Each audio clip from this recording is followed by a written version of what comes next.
जय भीम साथियों। कि जिस तरह से अपने बच्चों की जान दूसरों पर गवाई नहीं जाती, अपनी चोट को भूलकर, उस दर्द को भूलकर दूसरों की चोट पर मरहम लगाई नहीं जाती। इसीलिए कहता हूं कि महापुरुष तो बहुत हुए इस दुनिया में, मगर बाबा साहब जैसी कुर्बानी किसी की नजर नहीं आती। जी हां साथियों, आज आप सभी के बीच एक और सच्ची घटना के साथ, एक और सच्ची कहानी के साथ आप सभी के बीच आया हूं साथियों। और मैं चाहता हूं बड़े ध्यान से आप इस कहानी को सुने। ये कहानी वो कहानी है जो बाबा साहब पर बीती है। एक दुख भरी कहानी है जो आपके बीच लेके आया हूं साथियों। बड़े ध्यान से आप इसे सुनिएगा और मन में महसूस करिएगा कि वो पीड़ा क्या रही होगी साथियों। जी हां साथियों, मैं बात उस समय की कर रहा हूं जब बाबा साहब अंबेडकर बहुजन मूवमेंट की और शोषित, वंचित, पीड़ित तबके को सबके सामान लाने की लड़ाई लड़ रहे थे साथियों। बाबा साहब अंबेडकर का नाम आप सभी ने सुना होगा, लेकिन बाबा साहब अंबेडकर के घर में बाबा साहब अंबेडकर के बड़े पुत्र यशवंतराव अंबेडकर भी थे, जिनको शायद बहुत सारे लोग आज नहीं जानते हैं साथियों। यशवंतराव अंबेडकर जो बाबा साहब के सबसे बड़े पुत्र थे। यशवंत अपने पिता से बाबा साहब से बहुत नफरत करते थे। यशवंतराव अंबेडकर बाबा साहब अंबेडकर को बिल्कुल पसंद नहीं करते थे, कतई पसंद नहीं करते थे। उन्होंने हमेशा अपने आप को बाबा से, अंबेडकर की मूवमेंट से, बहुजन मूवमेंट से हटाकर रखा। वो हमेशा बाबा साहब से दूर रहे साथियों। वो बाबा साहब जिन्होंने शोषित, वंचित, पीड़ित तबके के लिए अपना जीवन कुर्बान कर दिया, सारी चीजें कुर्बान कर दी, लेकिन उनका बच्चा उनसे खफा था। उनका बच्चा उनसे बहुत नफरत करता था साथियों। लेकिन उनका नफरत करने का कारण क्या था साथियों? नफरत करने का क्या कारण था? क्योंकि यशवंतराव अंबेडकर ने अपनी आंखों के सामने अपने 4 भाई बहन को तिल तिल सिर्फ भूखे पेट मरते हुए देखा था, बिना दवा गोली के मरते हुए देखा था साथियों। उसी यशवंतराव अंबेडकर ने अपनी मां को गोबर पाटकर, दर दर की ठोकरें खाकर अपने बच्चों का पेट पालते हुए देखा था साथियों। यशवंतराव अपने पिता से इसीलिए नफरत करते थे साथियों। यशवंतराव अंबेडकर अपने मन में सोचते थे कि जिसका पिता लंदन में इतनी बड़ी यूनिवर्सिटी में पढ़ाई करता है, उसकी मां पड़ोसियों का गोबर पाटती थी। उसके बच्चे तिल तिल की ठोकरें खा रहे थे, उसके बच्चे भूखे पेट बिना दवाई को लेके बीमारी से मर रहे थे, लेकिन उसको हमारी कुछ नहीं पड़ी। वो बाबा साहब अंबेडकर से कहते थे। उनके बीच हमेशा अनबन रहती थी।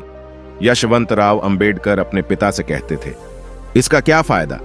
जिस समाज के लिए आज आप लगे हुए हैं, जिस समाज के लिए आप काम कर रहे हैं, याद रखिएगा ये समाज आपको भूल जाएगा। एक दिन ये समाज आपको भूलकर लंबी लंबी लाइनों में लगेगा, दूसरी जगह आपको छोड़कर चल देगा। क्योंकि यशवंतराव अंबेडकर सच बोलते थे साथियों। यशवंतराव अंबेडकर सच बोलते थे। ये दुख भरी कहानी मैं जो आपको बयां कर रहा हूं, बड़े दर्द के साथ बयां कर रहा हूं साथियों। यशवंतराव अंबेडकर जो बाबा साहब के सबसे बड़े पुत्र थे, वो बाबा साहब से बहुत नफरत करते थे।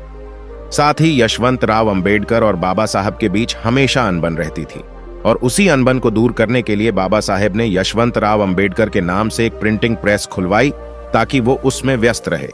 और साथ ही उसमें व्यस्त यशवंतराव अंबेडकर इतने हो गए कि वो बाबा साहब से मिलने भी नहीं आते थे। वो बाबा साहब से दूर रहने लगे, क्योंकि वो बाबा साहब से बहुत नफरत करते थे। यशवंतराव अंबेडकर हमेशा कहा करते थे कि पिताजी, जो आप जिस समाज के लिए आप काम कर रहे हैं, वो दलित तबका एक दिन आपको भूल जाएगा। वो दलित तबका आपको भूलकर बड़े बड़े प्रोग्रामों में लगा रहेगा। वो दलित तबका एक दिन आपकी इन कुर्बानियों को भूलकर अपने घर में ऐशो आराम से सोएगा, और एक दिन आपको त्याग, समर्पण, बलिदान देना उसको भूल जाएगा। और ये बात सच भी है, क्योंकि यशवंतराव अंबेडकर सच बोलते थे साथियों, सच बोलते थे साथियों। यशवंतराव अंबेडकर ने अपनी आंखों से अपने 4 भाई बहनों को मरते देखा था, इसलिए नफरत करते थे। भूखे पेट मरते देखा था साथियों, इसलिए नफरत करते थे साथियों।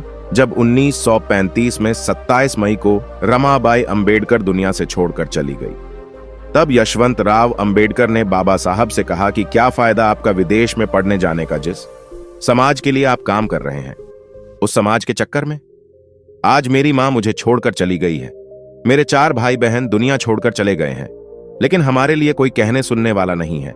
क्या हमारे लिए कोई रोटी देने वाला नहीं है? पिताजी, जब आप विदेश में पढ़ाई कर रहे थे ना, सबसे बड़ी यूनिवर्सिटी में जब आप पढ़ाई कर रहे थे ना, तब मेरी मां गोबर उठा के लाती थी, दूसरों के यहां जाकर बर्तन मांजती थी, जब हमारा पेट पालती थी।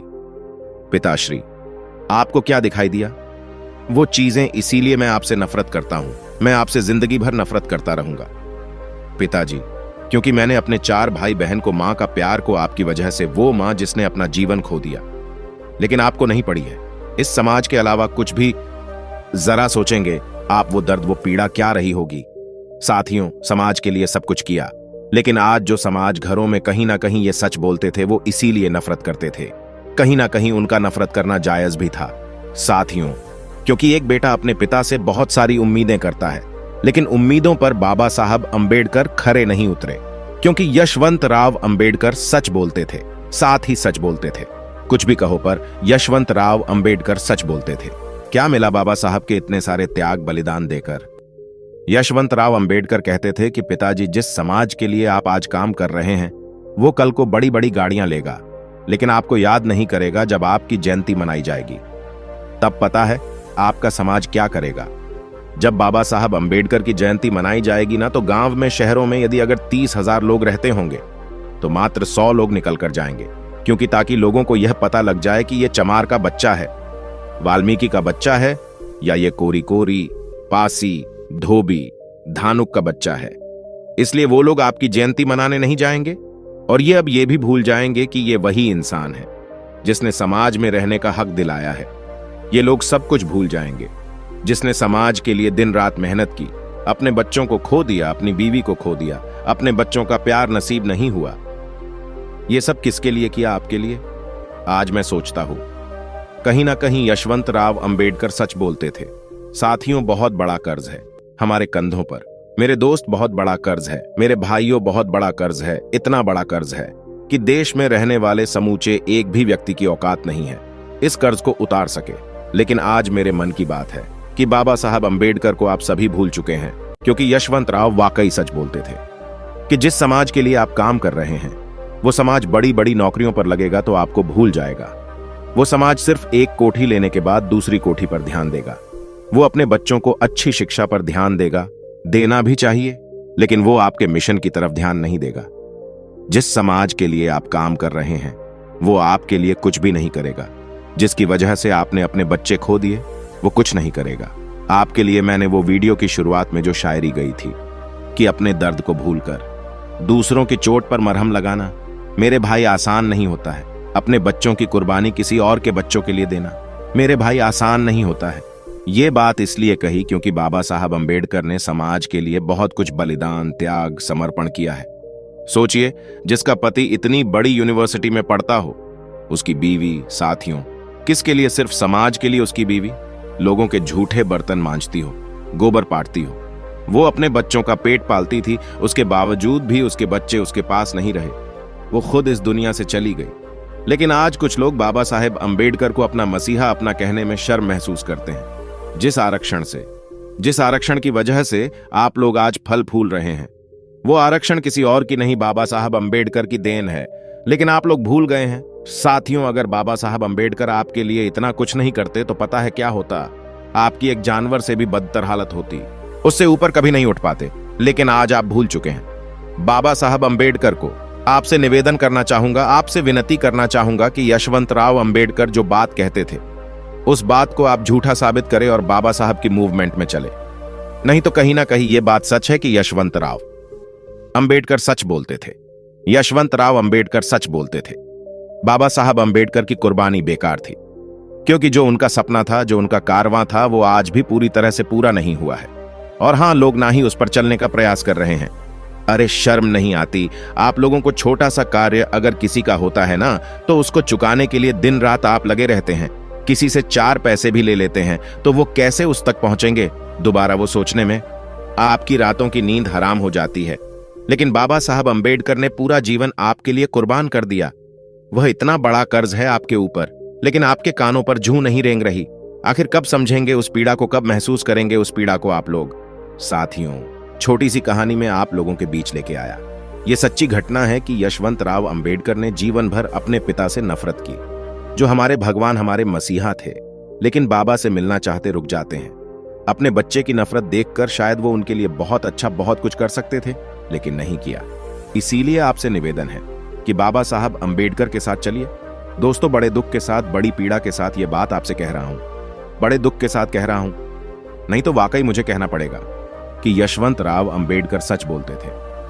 यशवंत राव अंबेडकर सच बोलते थे। दोस्तों, आज की वीडियो में बस इतना ही। इस चैनल पर मैं सिर्फ बाबा साहब के जीवन से जुड़ी छोटी बड़ी सभी जानकारी लेकर आता रहता हूं। यदि आप बाबा साहब को पसंद करते हो और इनके बारे में और अधिक जानना चाहते हो तो हमारे अंबेडकर साहब जी यूट्यूब चैनल को सब्सक्राइब कर लें। वीडियो को पूरा देखने के लिए धन्यवाद। आपका दिन शुभ हो।